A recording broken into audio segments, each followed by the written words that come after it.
जय हिंद दोस्तों। आज हम लोग समझने वाले हैं ऊष्माक्षेपी और ऊष्माशोषी अभिक्रिया के बारे में। दोनों काफ़ी इम्पोर्टेंट है और इन दोनों को समझने के लिए सबसे पहले आपको मैं कहूँगा इन दोनों के नाम को पर ध्यान देने के लिए, क्योंकि किसी भी चीज़ का सबसे पहले अगर आप नाम पर ध्यान देंगे तो हो सकता है 95% चांस होता है कि उस चीज़ का नाम से ही उस चीज़ के बारे में आपको पता चल जाए, थोड़ा बहुत अंदाज़ा लग जाए। उसी तरीके से इसमें भी पता चलता है कि ये चीज़ क्या है। जैसे कि देखिए ऊष्माक्षेपी, देखिए ऊष्माक्षेपी का मतलब हुआ, ऊष्मा मतलब तो आप लोगों को पता है तापमान, ताप, और क्षेपी का मतलब हुआ कि बाहर की तरफ छोड़ना।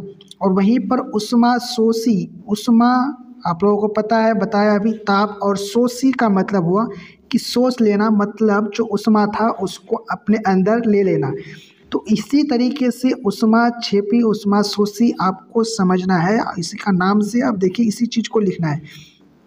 पहले हम देखते हैं ऊष्माक्षेपी अभिक्रिया का परिभाषा। देखिए यहाँ पे, वैसा अभिक्रिया जिसमें अभिक्रिया के फलस्वरूप ऊष्मा निकलती है उसे ऊष्माक्षेपी अभिक्रिया कहते हैं।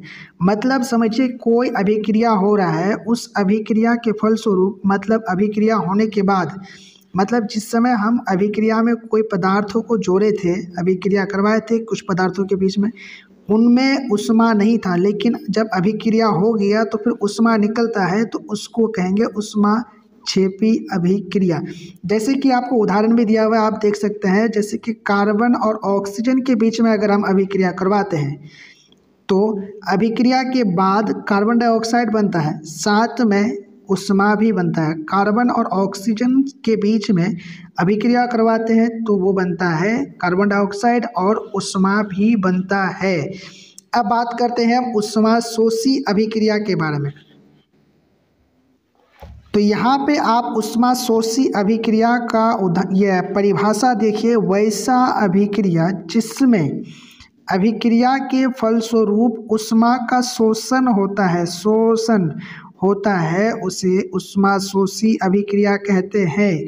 देखिए अभिक्रिया के फलस्वरूप ऊष्मा का शोषण होता है, मतलब अभिक्रिया में हम जिन पदार्थों का लिए थे उनमें ऊष्मा भी था, लेकिन जब अभिक्रिया हुआ तो अभी ऊष्मा मिल नहीं रहा, मतलब ऊष्मा गायब हो गया, तो उसको कहेंगे ऊष्माशोषी, मतलब ऊष्मा खत्म हो गया, ऊष्मा को सोच लिया है। यहाँ पे देखिए एक उदाहरण लिया गया है, N2 मतलब नाइट्रोजन और ऑक्सीजन O2 और ऊष्मा। नाइट्रोजन ऑक्सीजन को हम गर्म करते हैं, ऊष्मा देते हैं, तो यहाँ पे बनता है नाइट्रोजन ऑक्साइड। ऊष्मा है नहीं, अब नाइट्रोजन तो यहाँ पे दिखाई पड़ रहा है, नाइट्रोजन भी है, ऑक्साइड तो बन के मिलता है यहाँ पे नाइट्रो ऑक्साइड। तो यहाँ पे नाइट्रो ऑक्साइड तो है, लेकिन ऊष्मा गायब हो गया। तो इसको जो है समझिए कि ऊष्मा गायब हो गया, मतलब सोच लिया ऊष्मा को, तो इसी को कहते हैं ऊष्माशोषी अभिक्रिया। तो आई होप कि आप लोग समझ गए होंगे। तो आज के लिए इतना ही, मिलेंगे नेक्स्ट वीडियो में। जय हिंद।